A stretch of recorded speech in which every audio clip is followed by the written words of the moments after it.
골로새 교회의 특징은 각양각색의 사람들이 모여서 개척된 교회입니다. 유대인과 헬라인이 모였고 할례당과 무할례당이 모였고 종이나 자유자, 골로새서 3장 11절에 보면 이런 각양각색의 사람들이 모여서 골로새 교회를 이루었습니다. 또한 특징은 사도 바울이 개척한 교회가 아니라 평신도 눈바와 기도의 사람 에바브라에 의해서 세워진 교회인데, 그 중에서도 오늘 골로새서 4장 11절에 보니까 유수도라 하는 예수, 즉 같은 이름입니다. 유수도, 예수. 그러니까 유수도나 예수나 이름인데 그 왜 별명처럼 그렇게 붙여진 이름입니다. 그러니까 하나가 성이고 하나가 이름이 아니라 유수도라고도 불리기도 하고 예수라고 불리기도 하는 이 사람이 있었는데, 이 사람은 유명한 사람은 아니고 그냥 평신도입니다. 그런데 성경에서 이렇게 기록된 것을 보면 평신도임에도 불구하고 사도 바울이 집중할 만한 굉장히 중요한 사람인 것은 사실입니다. 왜 그러냐면 오늘 이 본문에 보니까 그는 뭐라 하냐면 하나님 나라를 위하여 함께 역사하는 자들이다 그래요. 하나님 나라를 위해서 함께 역사한다는 것은 하나님의 복음의 전파를 위해서 힘썼다는 것입니다. 함께 동역자 되었다는 것이죠. 그리고 이 사람을 사도 바울이 언급할 때 이러한 자들이 유스도라 하는 예수가 나의 위로자가 되었느니라, 나의 위로가 되었다는 것입니다. 사도 바울에게 위로가 될 만큼 하나님의 나라의 복음을 위해서 헌신했다는 것입니다. 무엇인가 기여를 했다는 것입니다. 그가 구체적으로 어떤 업적과 기여를 했는지는 정확히 나와 있지 않지만 그는 평신도로서 골로새 교회에서 하나님의 복음을 위해서 헌신했던 것은 분명합니다. 그랬기 때문에 사도 바울이 위로를 받았고 나의 위로가 되었느니라라고 기록해 줄 만큼 그는 무엇인가 열심히 했던 것 같습니다. 그런데 더 나가서 보니까 유수도라 하는 예수가 너희에게 문안하니 그는 할례당이라. 이들만 하나님의 나라를 위하여 함께 역사하는 자들이라. 이때 당시에 골로새 교회에는 할례당과 무할례당이 있었습니다. 할례당이라는 건 뭐냐면 유대인으로서 할례를 받은 자, 유대인의 전통을 따른 자들이었고, 무할례당이라는 건 이방인으로서 굳이 유대인의 율법과 전통을 따르지 않고 우리는 예수 그리스도의 십자가로 인해서 구원을 받았기 때문에 굳이 그런 전통을 따를 필요가 없다는 것입니다. 이것도 저것도 다 맞는 것이죠. 그때 당시로서는. 그렇기 때문에 보면 우리는 교회에서 각양각색의 사람들이 모여듭니다. 교육 수준, 가정 문화, 정신, 가치관, 사회의 경험, 모든 것들이 다 다릅니다. 그런 면에서 생각해 볼 때 이 골로새 교회는 우리 21세기를 살아가는 글로벌적인 교회로서 굉장히 좋은 롤모델이 된다는 것입니다. 두 번째 좋은 롤모델이 되는 이유는 평신도들에 의한 평신도들이 주도적으로 이렇게 든든한 하나님의 나라를 확장하고 교회를 세워갔다는 것이 굉장한 의의를 우리에게 부여하고 있습니다. 이때 당시에 사도 바울 역시도 사도행전에 보면 지난번 강의에도 했듯이 유대인의 전통에 관한 여러 가지가 있었습니다. 사도행전에 보면 사도 바울이 선교 여행을 다 마치고 왔을 때 내가 모세 율법을 폐하고 모세를 배반하며 할례를 받지 않아도 된다고 그렇게 가르쳤느냐라고 공격을 받는데, 유대인의 전통을 따르는 지도자들에 의해서, 유대인들에 의해서. 사도 바울은 그렇게 하지 않았습니다. 디모데는 유대인으로서 할례를 받게 했고 할례를 받은 후에 성전에 들어가서 복음을 전할 수 있었습니다. 디도는 100% 이방인으로서 굳이 유대인의 전통을 따르지 않아도 된다고 하였습니다. 즉 각양각색의 문화를 인정해 주면서 복음의 핵심적인 예수 그리스도, 그 이름으로 구원을 받는다는 핵심만 뚫고 나갔던 것입니다. 장의자를 놓아야 하는지 그냥 따로 떨어진 일반 의자를 놓아야 하는지, 드럼을 교회에서 쳐도 되는지 안 되는지, 가스펠송을 많이 불러야 되는지 일반 찬송가를 더 많이 불러야 되는지, 영어로 된 찬양을 불러야 되는지 아니면 그냥 전통적인 한국 찬양, 한국말로 된 찬양을 불러야 되는지 중요하지 않다는 거예요. 중요한 것은 우리의 신령과 진정, 우리의 진정성을 가지고 함께 모여서 예수 그리스도의 이름으로 모인 모든 신앙의 공동체가 하나님 앞에 한 마음으로 예배드리는 것이 중요하다는 것을 우리에게 보여주고 있습니다. 사람들은 이렇게 말합니다. 11조는 내지 않아도 된다. 왜냐하면 예수님께서 구약의 모든 율법과 전통을 다 폐하기 때문에 우리는 11조 내지 않아도 된다고 말하시는 목사님들도 계시고 유튜브에서 본 적이 있습니다. 그러나 그렇지 않습니다. 마태복음 23장 23절에 보면 예수님께서 유일하게 11조에 대해서 한번 언급하셨습니다. 신약에서 복음서에서 예수님이 11조에 대해서 딱 한번 마태복음 23장 23절에 언급했는데 이것은 뭐냐면 너희가 11조든 내고 박하와 근체와 이런 예물로 서원한 것은 드려라. 그러나 너희 마음의 중심, 긍휼과 자비, 하나님에 대한 진정성은 버렸도다. 그렇게 지도자들을 책망하십니다. 시간이 되시면 이 마태복음 23장 23절을 한번 찾아보시기 바랍니다. 거기에서 분명히 예수님은 말씀하셨습니다. 너희는 11조도 드리고 너희 마음에 있는 중심, 그 긍휼, 자비 이런 것도 버리지 말지니라. 구약에서 폐해진 법이 있습니다. 예를 들어서 수전절, 맥주절 이런 것들은 장막절 그거는 많이 폐했습니다. 왜냐하면 예수님 자체가 그러한 모든 절기와 번제, 속죄, 속건제 이런 제사 지내는 것에 십자가 하나로 다 처리했기 때문입니다. 그런데 예수님께서 폐하지 않은 것이 있는데 11조입니다. 우리는 예수님께서 이 11조에 대해서 반드시 내라고 분명히 얘기했기 때문에 이 부분은 우리가 알고 지나가야 할 것 같습니다. 이것은 또 다른 얘기이기 때문에 제가 지금 여기에서 언급은 하지 않겠지만 분명한 것은 지금 얘기하고 싶은 것은 이 유수도라는 예수 이 사람은 오직 이 사람이 할례당이었습니다.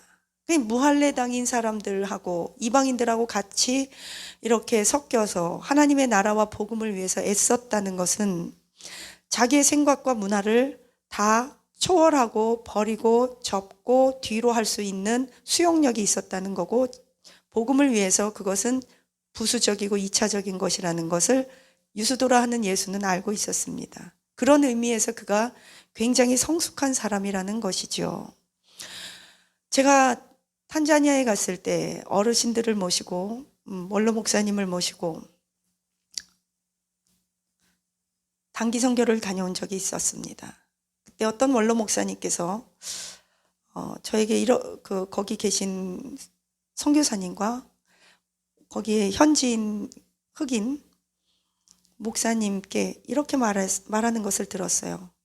우리가 단기 선교팀으로 왔고 우리가 도와주러 왔고 그러면 당신들이 우리한테 맞춰야지 어떻게 우리가 당신한테 맞히냐. 우리가 먹고 싶은 음식을 내라. 한국 음식도 내고 내지는 한국 음식도 또 싸가지고 오셨거든요. 멸치볶음, 김치 이런 거 안 먹으면 속이 느글느글 하시다고.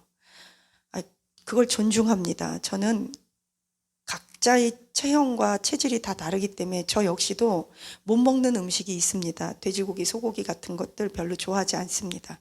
그런데 전 존중해요. 그런데 거기 가서 이제 현지인 목사님들이나 현지에서 사역하시는 선교사님, 베테랑 선교사님들이죠. 아주 젊고 똑똑하고 그런 분들에게 우리가 나이도 많고 우리가 목사고 우리가 당신들에게 선교 후원하기 위해서 헌금도 가져왔고 이것도 해주고 저것도 해줄 텐데 왜 우리한테 안 맞추나는 거예요. 그때 제가 가만히 있다가 계속 듣고 있다가 떠날 때쯤 됐을 때 딱 한마디는 했습니다. 저의 스승님 박기호 교수님께 배운 얘기를 그대로 했습니다. 사도 바울은 그가 배운 자고 유대인이고 그러나 그는 이렇게 고백합니다. 내가 배운 자는 배운 자에게 안 배운 자는 안 배운 자에게 유대인이나 헬라인이나 야만인이나 자유인이나 종이나 누구에게든지 내가 그들이 원하는 대로 내가 상황화를 하였다. 그들에게 맞춰줬다. 그들에게 나의 모든 생각과 지성의 틀을 버리고 또 성도들을 양육할 때는 어린아이와 같이 눈물로 대했다. 너희들이 알아들을 수 있는 말로 했다. 나는 삼층천에도 갔고 너희들보다 더 많은 방언을 말하고 있지만 나는 그것들을 다 감춰놓고 다 내려놓고 내가 많은 학문을 배웠지만 나는 그것들을 배설물로 버렸다. 그 이유는 한 영혼이라도 한 명이라도 내가 더 복음으로 얻고자 함이라. 한 영혼이라도 더 구원하고자 하는 사도 바울의 겸손함, 열정, 선교사로서의 자세를 우리에게 보여주고 있습니다라고 그분에게, 그 원로 목사님께 말했더니 가만히 들으시더니, 그 원로 목사님도 참 착하고 좋으신 분이에요. 저한테 그러더라고요. 어디서 그런 걸 배웠어? 제대로 배웠네. 그래서 그냥 우리 교수님이요 그러지 않고, 글쎄요, 그냥 오랜 기간 사역하다 보니까 그냥 알게 된 것 같아요. 사도 바울은 자신의 문화 가말리엘이라는 그 최고의 학벌 같은 것들 다 버렸어요. 자기가 주장하지 않았고요. 우리가 오히려 그분들께 이 경제라는 거, 돈이라는 게 그렇잖아요. 돈을 주는 사람이 아무래도 어떤 명목이든지, 그것이 헌금이든지 뭐 구제든지 뭐든지, 받는 사람이 언제나 을이고요, 주는 사람이 갑일 수밖에 없어요. 돈이라는 게 그래요. 참 그렇지 않은 마음으로 겸손하게 주더라도 받는 사람 입장은 늘 눈치 보게 돼 있고 이렇게 절절매게 돼 있어요. 원래 그런 거예요. 그래서 우리가 오히려 누군가를 섬길 때, 도와줄 때, 구제할 때, 헌금할 때, 돈을 줄 때, 돈이 오고 갈 때, 물품들을 나를 때 오히려 더 그분들의 눈치를 우리가 봐야 돼요. 그리고 더 오히려 무릎 꿇고 설설설설 기어야 돼요. 왜요? 안 그러면 다칠 수 있잖아요. 그들의 마음이 다칠 수 있잖아요. 저는 그때 최악의 선교팀을 좀 경험한 적도 있어요. 그런데 그분들이 그러더라고요. 그 현지인 그때 그 아프리카 목사님이 울면서 저에게 했던 말을 저는 평생 잊을 수가 없고 제 가슴에 모처럼 박혔고 상처가 됐고 미안했어요. 제가 대신 굉장히 사과했어요. 막 무릎 꿇고 설설 기면서 영어로 사과했어요. 뭐냐면 그 현지인 흑인 목사님이, 에릭 목사님이 그러시더라고요. 저한테 우리 민족은 돈이 없을 뿐이에요. 우리 민족은 가난할 뿐이에요. 그렇지만 우리에게 인격이 있어요. 우리를 존중해 주시면 감사해요. 그리고 막 우셨어요. 그때 제가 저분이 왜 울까? 저분도 뭐 우물 파서 자기가 다 마실 것도 아니고 학용품 자기가, 아이들 다 컸는데 누가 학용품을 쓰겠어요? 그 애들 갖다 주려고. 저도요 해봐서 알죠. 쉽게 얘기하면요 이렇게 주세요 고마워요 감사합니다 동량에서, 어떨 때는 진짜 동량에서 갖다 드릴 때도 감사해요 선교해 주셔서 감사해요. 그러면 그 현지인 목사님도 감사해요 그거 받아갖고 그 아이들 키우는 거죠. 초등학교 아이들 학용품 주고 먹을 거 주고 어려서부터 예수 피로 빨갛게 물들여서 성경책으로 세뇌시켜가지고 아주 그냥, 세뇌라는 것보다 이 사상 교육을 똑바로 예수 피, 오직 예수, 복음으로 아기 때부터, 그래가지고 그 아이들이 목사 되고 그 나라의 일꾼 되고 지도자 되는 거잖아요. 그런 거예요. 감사해요. 여러분들은 밖에 나가서 어떻게 해요? 또 돈 벌기 위해서 상사들한테 비유 맞춰가면서 네 시키는 거 다 하고, 손님들 비유 다 맞추잖아요. 아유 감사해요, 팔아줘서 감사해요. 돈 버는 거는요 절절절절 메고 버는 거예요. 성경금 받는 거 절절절절 메고 받는 거예요. 그리고 그걸 갖다 드리는 것도 절절절절 메고 갖다 드리는 거예요. 왜냐하면 받으시는 현지인 목사님 상처받을까 봐. 거기 계신 현지인 선교사님이 그러더라고요. 목사님, 사실은요 단기 선교팀으로 장로님 그룹이나 목사님 그룹이 오는 게 우리가 제일 힘들고 제일 버거워요. 그분들은 오시면 늘 가르치려고 들고요, 제대로 알지도 못하고 현지인의 특수 상황도 모르고 우리에게 묻지도 않고 아무렇게나 행동하고, 여기 와서도 장로 노릇하고 목사님 노릇하려고 그래가지고요, 그렇게 하고 가시고 나면, 휘젓고 가고 나면 우리는 그 뒷수습하는 게 너무 힘들어요. 사고가 많아요. 제발 교육시켜서 모시고 오세요. 그런데 교육 안 되죠. 장로님 가시기 전에 교육 받아야 돼요. 이런 거 다 해야 돼요. 하지 말아야 될 거 해야 될 거, 말 조심해야 될 거, 교육받지 않으면 대형 사고 나요. 오히려 선교사님들 섬기러 갔다가 도와드리러 갔다가 선교지 흩어뜨려요. 그러면 말 안 들으시죠. 그냥 이렇게 보고 마시고 그냥 통역이나 해. 뭐 이런 식이죠. 그러면 저도 그냥 입 꽉 다물어 버려요. 근데 이런 교육이 정말 필요해요. 여러분 단기 선교 가시려면 제가 다음에 기회가 되면 동영상에 올릴 거예요. 단기 선교 가시는 팀들의 중요성, 조심성. 이 유수도라 하는 예수가 왜 위로자가 됐고 이만 홀로 유독 할례당인데도 이런 다른 이방인들과 잘 화합하고 어울릴 수 있었다는 것은 참 훌륭한 선교사요, 성도라고 생각합니다. 그러니까 바울에게 위로자가 되었지. 안 그러면 골칫거리가 됐겠죠. 너희들 싹 다 할례해야 한다고. 너희들은 야만인이라고 막 정죄했겠죠. 선교지에 가기 전에 가시는 것도 중요하지만 교육받고 가셔야 돼요. 그 교육을 통해서 더 많이 배울 수 있어요.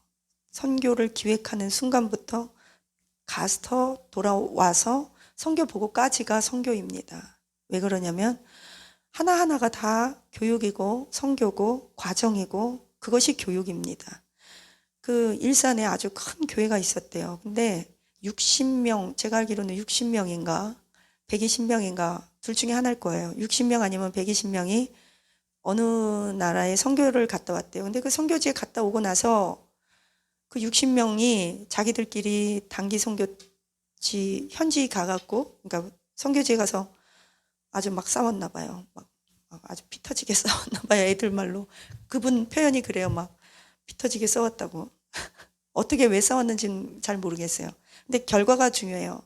헤어졌대요. 팀들이 다 그 헤어지고 60명이 다 그 교회를 나가버렸대요. 그리고 그 큰 교회는 그 사건 이후로 다시는 선교를 안 하기로 담임 목사님께서 결정 내려버리시고 해외 선교에 대한 마음문을 닫아버렸대요.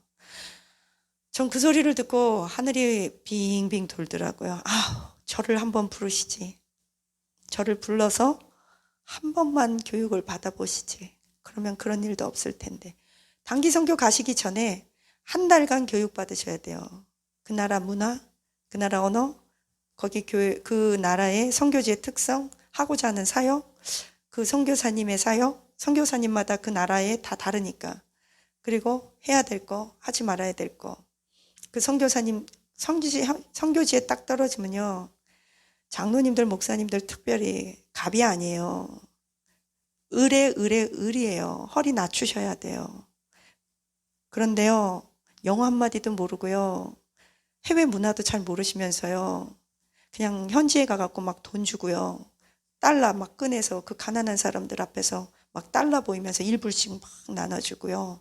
선교사님들이 제일 싫어하는 짓, 힘들어하는 짓만 막 골라하고 오는 거예요. 그리고 자기 스스로, 당신 스스로는 다 선교 잘했다 그러고 오는데 그러면서 또 선교사님들 이러고 저러고 막 이렇게 이 사람은 이렇고 저 사람은 저렇고 아니에요. 정말 그런 분들은 진짜 선교지 안 다녀주시면 더 감사해요. 오히려 어떨 땐. 왜냐면 선교사님들 상처받고요.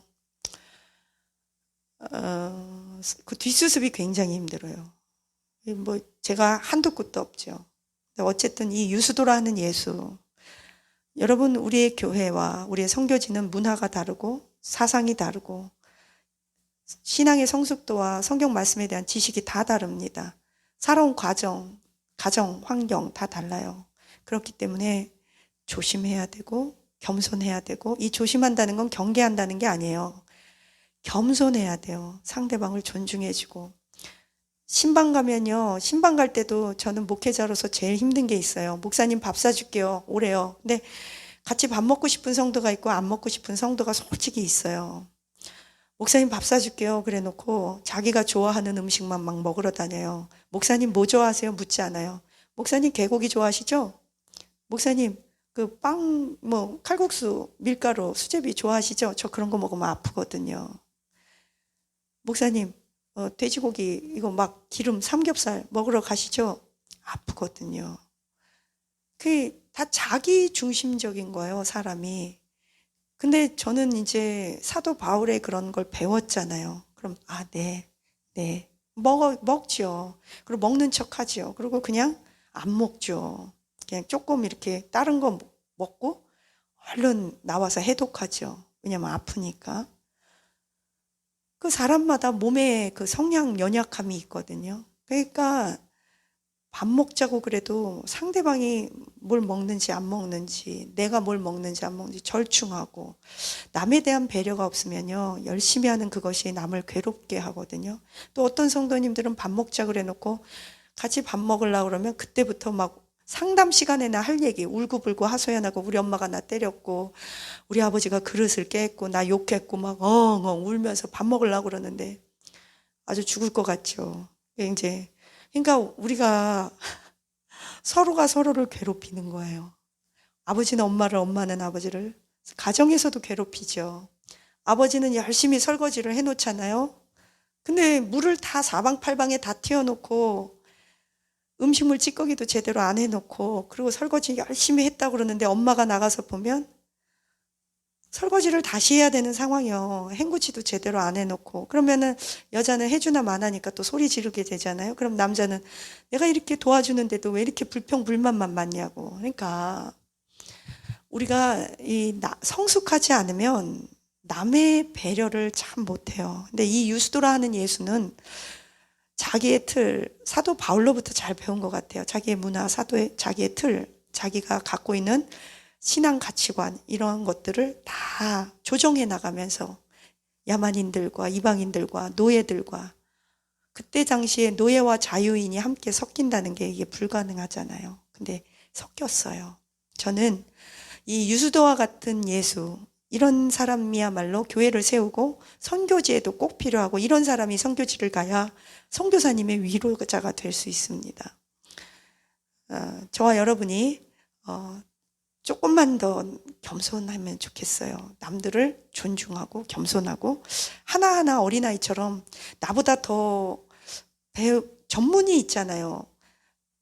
모르면 아프면 의사한테 가고 법을 모르면 변호사한테 가듯이, 선교에 대해서는 선교사한테 선교하는 법을 먼저 배워야 돼요. 그렇지 않고 선교하면 중구가 난방이고, 돈은 돈대로 쓰고, 마음의 상처는 상처대로 받고, 선교사님들에게는 엄청난 버거운 짐이 돼버려요. 그래서 교회에서도 마찬가지죠. 항상 목사님과 상의하고 그러는 유수도라 하는 예수처럼 우리가 그런 사람이 되기를 예수님의 이름으로 축복합니다. 기도하시겠습니다. 하나님 감사합니다. 유수도라 하는 예수를 통해서 우리가 자유인이나 종이나 유대인이나 헬라인이나 할례당이나 무할례당이나 인종과 민족과 문화를 다 초월하여 예수님 안에서 하나가 될 수 있게 함을 배웠습니다. 자기 자신의 틀을 내려놓고 가치관과 주관을 내려놓고 본질적인 십자가 복음 하나로 우리가 하나 될 수 있도록 하여 주옵소서. 하나님, 어줍지 않게 조금 아는 것 가지고 내가 다 아는 것처럼 전문가, 선교사님, 목사님, 그 분야의 전문가의 말을 무시하고 아무렇게나 경거망동하여 오히려 교회를 섬긴다고 하는 것이 교회를 흩어뜨려 놓고, 선교지에 가서 선교하는 것이 오히려 선교사님들에게 상처만 주고, 그러는 우리의 미성숙함을 불쌍히 여겨 주옵소서. 우리의 무지함을 깨워주시고, 우리의 문화, 내 고집, 내 생각, 내 가치관, 내 틀을 깨주시기 원합니다. 감사드리며 우리도 유스도와 같은 예수가 될 수 있게 하여 주옵소서. 이런 자들이 바울의 위로자가 되었던 것처럼 목사님과 선교사님의 위로자가 되게 하여 주옵소서. 감사하며 예수님 이름으로 기도합니다. 아멘.